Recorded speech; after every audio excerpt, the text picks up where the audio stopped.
आज देव उठनी 11 है और आज से शादी समारोह शुरू हो जाएंगे। कोरोना संक्रमण काल में शादियों को लेकर प्रशासन ने गाइडलाइंस जारी की है। गाइडलाइंस के मुताबिक शादी समारोह से 10 बजे तक घर वापस पहुंचना होगा।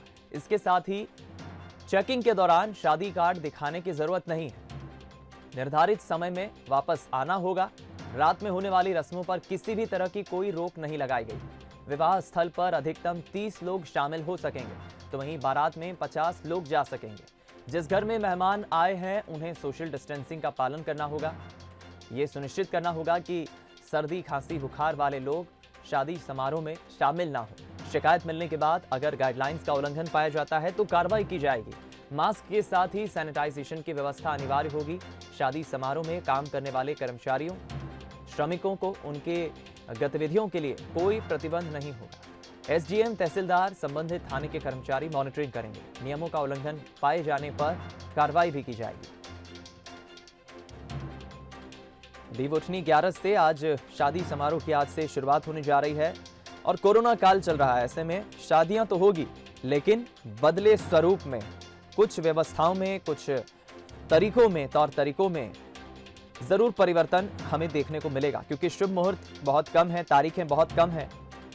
और ऐसे में दूसरी तरफ प्रशासन और सरकार की कोशिश है कि गाइडलाइंस का पालन कराते हुए एहतियात के तौर पर लोगों को जागरूक भी किया जाए। संक्रमण कोरोना का तेजी से फैले ना, क्योंकि शादी समारोह में लोग एकत्रित होते हैं और संक्रमण का असर ना हो, संक्रमण तेजी से ना फैले, इस बात का ख्याल आयोजनकर्ता भी रखें।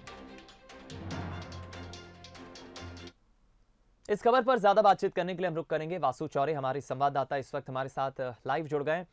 वासु, देखा जाए तो आज से देव उठनी 11 की शुरुआत हो रही है। शुभ मुहूर्त भी काफी कम है। प्रशासन ने जो गाइडलाइंस जारी की है, क्या है ये गाइडलाइंस और किस नए परिवर्तन स्वरूप में नजर आएंगी ये शादियां?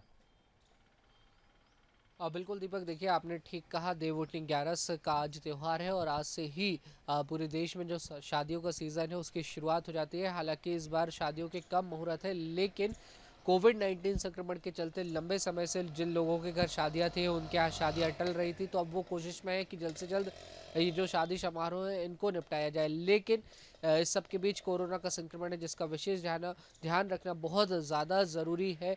कलेक्टर भोपाल ने जिस तरीके की गाइडलाइंस जारी की हैं उनसे ये बात साफ हो चुकी है कि बहुत लिमिटेड लोगों के साथ आपको शादियां करनी है। जो मेहमान आपके पहुंच रहे हैं उनके स्वास्थ्य का बेहद ध्यान रखा जाए, उनकी स्क्रीनिंग की व्यवस्था हो सके तो उनकी स्क्रीनिंग की जाए, सोशल डिस्टेंसिंग मेंटेन हो।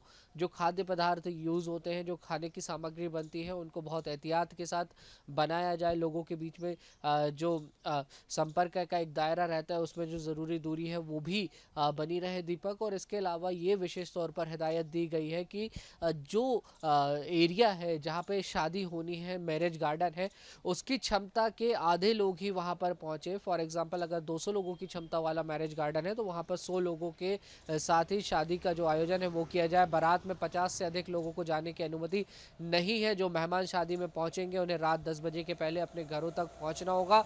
हालांकि जो रात के समय शादियों की जो रस्में होती है उनके लिए 30 लोगों को, जो परिवार के 30 लोग हैं उनको समारोह स्थल पर रुकने की अनुमति दी गई है। तो कुछ इस तरीके से जो शादियों का बदला हुआ प्रारूप है कोरोना संकट काल में नजर आ रहा है, ताकि लोगों के घर जो शादियों के कार्यक्रम है वो भी हो सके और इससे किसी भी तरीके के संक्रमण फैलने का खतरा भी ना हो। दीपक, चलिए वासु, आप बने रहिए। एक बार फिर हम आपका रुख करेंगे कुछ और अन्य खबरों पर। फिलहाल इस खबर पर हमारे साथ जुड़ने के लिए धन्यवाद। तो कुल मिलाकर हम ये कह सकते हैं कि बदले स्वरूप में हमें जरूर शादी समारोह में व्यवस्थाएं और कुछ परिवर्तन भी नजर आएगा शादी समारोह में, क्योंकि गाइडलाइंस तो जारी हो चुकी है।